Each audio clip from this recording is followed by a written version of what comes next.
Welcome to the show. Big things happening in tech. Let's get into it. We're kicking off with an Amish woman made by AI wants to sell you supplements.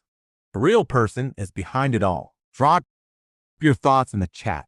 We're reading everything live. So I was reading about this company that used AI to create a virtual influencer, and it reminded me of this Amish woman scenario, where a real person is using AI to create a fake persona to sell supplements. For example, there was a case where a company used AI to create a virtual fitness coach, and it ended up getting a huge following on social media, with over 10,000 people signing up for its programs within the first month. This just goes to show how effective AI can be in creating convincing personas, and it raises some serious questions about the potential for deception and manipulation. I think it's crazy that this virtual fitness coach was able to generate around $50,000 in revenue per month just by selling fitness plans and supplements. So we've got a real person creating a fake Amish persona using AI to sell supplements, and I'm wondering what the motivations are behind this. Is it just about making a quick buck, or is there something more to it? I mean, it's pretty wild that people are using AI to create these convincing characters. And it's working, like you said, that virtual fitness coach made a ton of money. What do you all think? Have any of you encountered something like this before? Anyone in chat dealt with a situation like this, where you're not sure if you're interacting with a real person or not? I disagree with your take on this, Sam. I don't think it's just about making a quick buck. I think it's more about exploiting people's trust in certain personas or groups, like the Amish, who are often seen as trustworthy and honest. The fact that this person is using AI to create a fake Amish woman to sell supplements raises some serious red flags about the potential for manipulation and deception. I mean, we're talking about an industry that's already largely unregulated, and now you're adding AI-generated personas to the mix. It's a recipe for disaster. According to some estimates, the supplement industry is projected to reach over $200 billion in revenue by 2025. So there's definitely a lot of money to be made, but at what cost?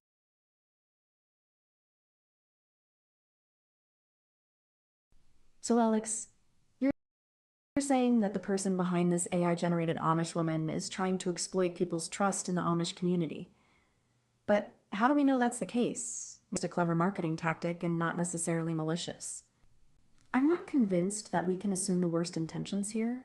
Can you explain why you think this is more than just a clever sales pitch? You bring up the potential for manipulation and deception, but don't we already see that kind of thing in advertising all the time? What's different about this scenario?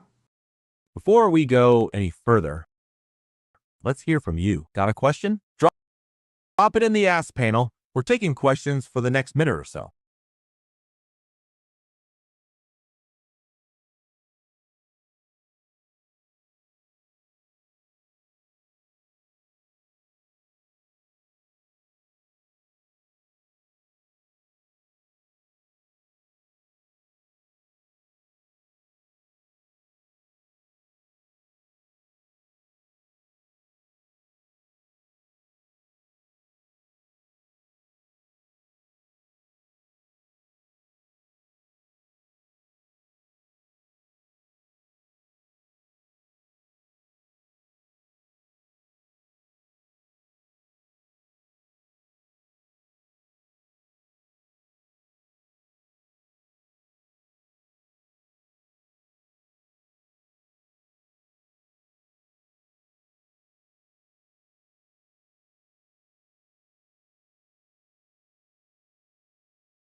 Hey, what's up around the world?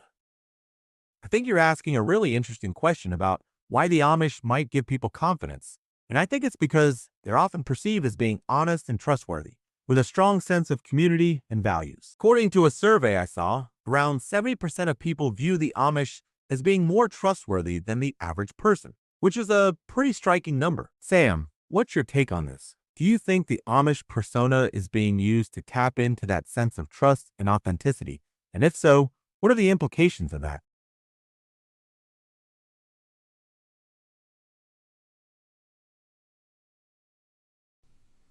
Hey, what's up around the world? Thanks for asking that question. I think you're right that the Amish persona might be used to tap into that sense of trust and authenticity, and it's definitely an interesting choice for someone trying to sell supplements. I mean, the Amish are often seen as being outside of the mainstream, with a strong sense of community and values. So it's possible that the person behind this AI generated persona is trying to leverage that perception to build. Alex, what do you think? Do you think the fact that the Amish are often viewed as being more honest and trustworthy is a key part of why this persona was chosen? And if so, what does that say about the potential risks? I still think we're missing the point here, Sam. The fact that someone is using a fake Amish persona to sell supplements is a clear attempt to exploit people's trust.